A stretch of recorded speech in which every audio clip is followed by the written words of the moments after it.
Hello and welcome to SatTV Week, the news programme for the international satellite industry.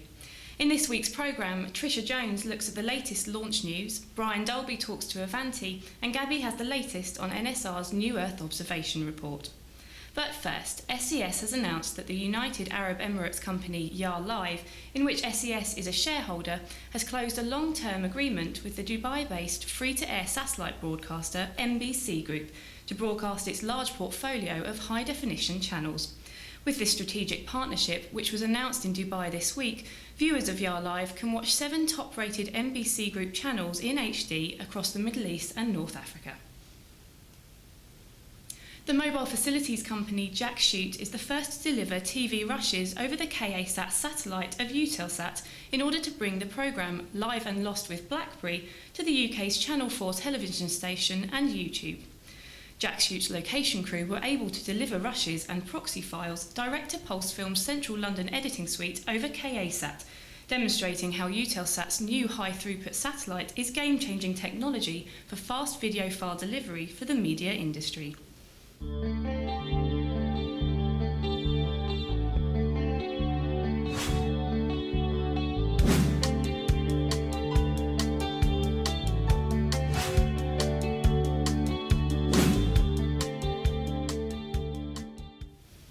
Now, at the Next Gen 11 event held in Bristol, Brian Dolby caught up with Simon Barrett, Head of Marketing for Avanti, to talk about satellite broadband. Talking about your portfolio, we're here at the Next Gen event in Bristol, which is really for next generation broadband access, and I think you're being involved in several of the major tenders that have been announced today. Yeah, it's been great to be here actually, and I think again we're seeing satellite broadband being included in the mainstream by the major players. So BT, we're involved in BT's Connected Cornwall project. We are one of their partners, delivering to those areas that BT can't deliver a fibre or a wireless solution to. We've been cited by Fujitsu, where we're working hard to do the same thing for a different company. And generally the BD UK funding that's come through, the government funding for broadband projects in the UK, we have seen a number of councils come over, try our service. We've put one up here for people to actually use.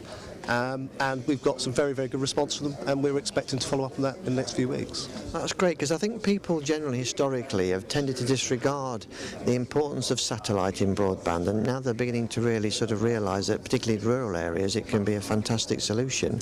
Yeah, it's been a slog. It's not just from an Avanti perspective. We've worked very hard at Ofcom, at Intellect, and we've pushed really hard to help people understand that this is part of the solution.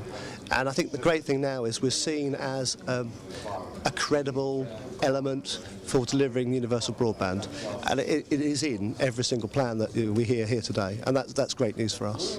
Brilliant. Well, thanks for giving us an update on SatTV Week. Thanks, Bob.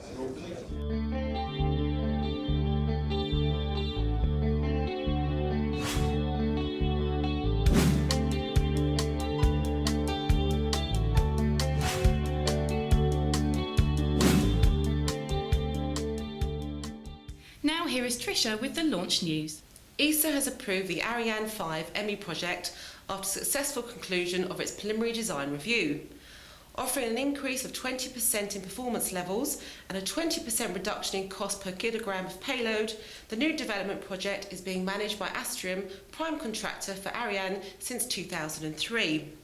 The decision to commit to the complete development of the Midlife Evolution programme will be submitted to the ESA Council for a decision during its ministerial meeting planned for the end of 2012. China's 10th Beidou navigation satellite was launched last Friday, the 1st of December, aboard a Long March 3A carrier rocket from the Zhejiang Satellite Launch Center in southwest China. China is planning to build a network of a total of 30 satellites capable of providing global navigation service to users around the world by 2020. The system currently provides navigation services within China and the neighbouring regions. And finally, NSR's Earth observation report finds that financial cutbacks will not be the same for all operators in this market sector. Gabby has the story. NSR's most recent research on the Earth observation market has confirmed the importance of government funding for both the supply and the demand side of business. In its global satellite-based Earth observation, 3rd edition report, NSR found that 69% of commercial EO satellite operators' revenues came from government and military users, with close to half of these from North America and Europe. As these two regions are now crippled by debt restructuring, lower financial ratings, and spending reduction plans, commercial EO operators are generally expected to be affected by budget cuts to help reduce public debt burden. For further information on this report, visit www.nsr.com. That's all for this week. Thanks for watching.